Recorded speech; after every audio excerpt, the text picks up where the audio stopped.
Gol Olivier Giroud berbau offside. Mengapa disahkan? Kemenangan Chelsea atas Atletico Madrid dalam laga lig pertama babak 16 besar Liga Champions Rabu 24 Februari 2021 menyimpan sedikit kontroversi. Gol sematawayang Olivier Giroud berbau offside. Gol yang dicetak Giroud tercipta lewat sepakan salto indah hingga kiper Atletico Jan Oblak tak mampu menghalaunya. Namun dalam tayangan ulang terlihat jelas kalau Giroud sudah berada dalam posisi offside. Hakim garis telah mengangkat benderanya dan wasit pun sudah menganulir gol tersebut. Namun VAR melakukan intervensi dan hasilnya gol yang dicetak Giroud dinyatakan tetap sah. Keputusan yang diambil tim VAR sudah tepat. Mantan wasit Peter Walton kemudian memberikan opininya terkait gol tersebut ketika bertugas sebagai pandit di BT Sport. Gol disahkan karena Giroud tidak menerima umpan dari rekan setimnya saat berada di belakang lini pertahanan lawan. Tapi ia mendapatkan bola dari sapuan Mario Hermoso yang kurang sempurna di kotak penalti. Kemenangan ini jelas menjadi modal penting buat Chelsea untuk menghadapi Atletico pada lig kedua yang digelar di bulan Maret mendatang. Mereka hanya perlu hasil imbang agar bisa lolos ke perempat final. Namun bukan berarti kemungkinan Chelsea tersingkir jadi semakin kecil. Mereka bisa keluar dari ajang Liga Champions kalau Atletico mampu menang dengan skor minimal 2-0.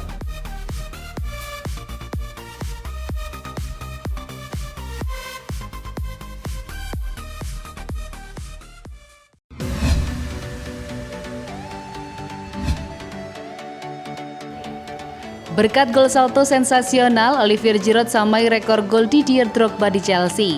Olivier Giroud menjadi pahlawan kemenangan Chelsea atas Atletico Madrid dalam partai lig pertama 16 besar Liga Champions 2020-2021 Rabu 24 Februari 2021 dini hari waktu Indonesia Barat.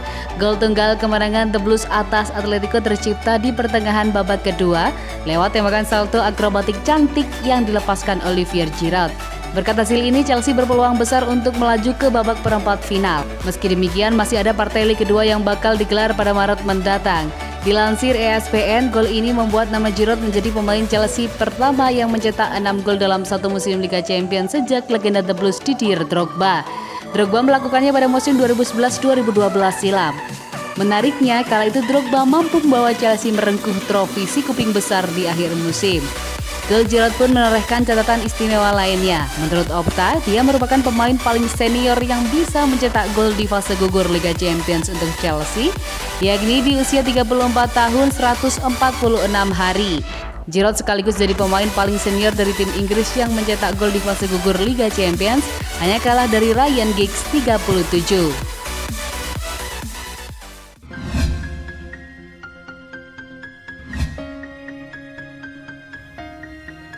Mount dan Jorginho absen di lig kedua. Kemenangan Chelsea atas Atletico Madrid harus memakan korban. Mason Mount dan Jorginho dipastikan absen di lig kedua nanti karena akumulasi kartu. Tugas Thomas Tuchel semakin berat. Tuchel mengakui absennya Mount dan Jorginho akan merugikan timnya. Bagaimanapun Mount merupakan salah satu pemain andalannya dewasa ini. Jorginho juga pemain penting di lini tengah.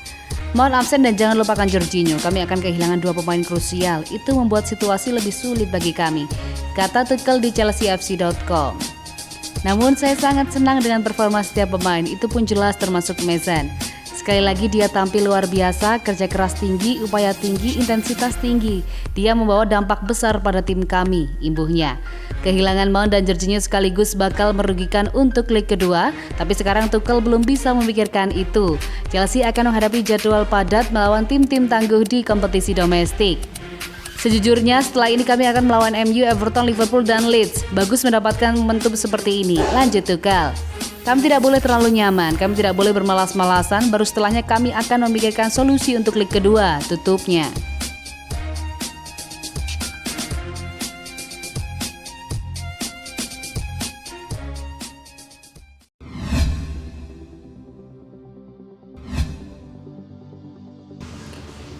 Counter pressing, kunci Thomas Tuchel bawa Chelsea pecundangi Atletico Madrid. Thomas Tuchel kembali menunjukkan magisnya kala membawa Chelsea membungkam tuan rumah Atletico Madrid di lig pertama babak 16 besar Liga Champions 2020-2021. Apa yang menjadi resep kemenangan tersebut? Jawabannya sendiri adalah taktik counter pressing yang diterapkan Thomas Tuchel di Chelsea sedari menit awal hingga menit akhir pertandingan melawan Atletico Madrid. Pasca laga tersebut, Thomas Tuchel dengan tegas menyatakan kunci kemenangan Chelsea atas Atletico Madrid ada pada konsentrasi level tinggi. Saya sangat bahagia untuk semua pemainku dan untuk tim karena kami mendapat hasil besar.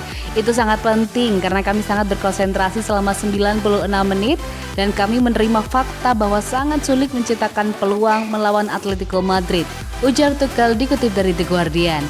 Memang satu gol Giroud yang berhasil memenangkan Chelsea bukanlah dari skema serangan yang apik. Tuchel pun sadar akan hal tersebut. Namun pelatih berusia 47 tahun ini menekankan bahwa konsentrasi pemain Chelsea di lapanganlah yang membuat hasil ini tercapai. Konsentrasi yang dimaksudkan Tuchel sendiri adalah konsentrasi dalam transisi menyerang dan bertahan. Dalam fase tersebut terlihat jelas magis dan karya dari mantan pelatih Paris Saint-Germain itu. Chelsea tampil dominan dengan menguasai 64% penguasaan bola dengan jumlah operan mencapai 677 operan atau hampir 2 kali lipat dari yang diciptakan Atletico. Siapa sangka permainan mendominasi ini karena Chelsea menerapkan taktik counter pressing yang memang menjadi andalan Tuchel sejak awal melatih tim profesional. Counter pressing sendiri menuntut sebuah tim untuk mengganggu permainan lawan sambil menciptakan serangan melalui serangan balik cepat hasil dari bola yang dimenangkan di area lawan. Sejak menit pertama, Chelsea menerapkan taktik counter press ini untuk meredam gaya bermain Atletico yang defensif dan mengandalkan serangan balik dengan pola yang sama yakni 3 back.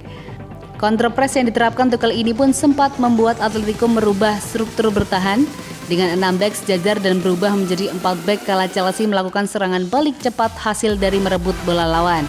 Tak ayal taktik ini membuat Atletico mati kutu baik dalam transisi bertahan dan menyerang. Sayang, Chelsea belum sepenuhnya menguasai karena adanya keterbatasan para pemainnya yang sulit melepaskan umpan berbuah peluang di sepertiga akhir lapangan.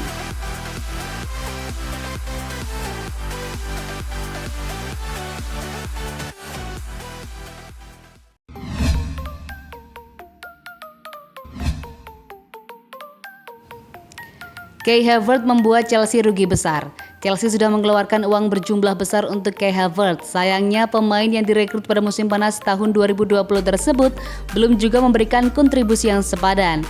Havertz mengingatkan publik terhadap Eden Hazard yang dulunya juga handal dalam urusan mencetak gol kala masih memperkuat The Blues. Namun sejauh ini pemain berdarah Jerman tersebut belum memberikan kontribusi terbaiknya. Chelsea menjadi pihak yang merugi dalam kasus ini.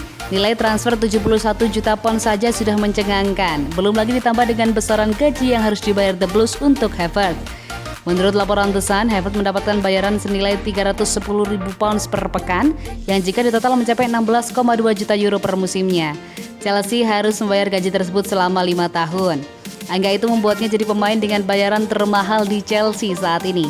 Di posisi kedua ada Timo Werner dengan nilai gaji 14 juta euro per tahun atau 270.000 pounds per pekan. Disusul Ben Chilwell 190.000 pounds per pekan. Werner sendiri juga dianggap sebagai pesakitan buat Chelsea saat ini. Namun setidaknya ia masih lebih baik ketimbang Kai Havertz karena mampu memberikan sumbangsihnya dalam bentuk gol. Meski jauh dari kata mencengangkan, namun torehan 10 gol yang dibukukan Werner dalam 33 penampilan di semua ajang musim ini patut diapresiasi. Ia juga sudah menyumbangkan 9 assist dan masih bisa bertambah. Yang terbaru, Werner menyumbangkan gol ketika Chelsea bertemu Newcastle United di ajang Premier League pekan lalu.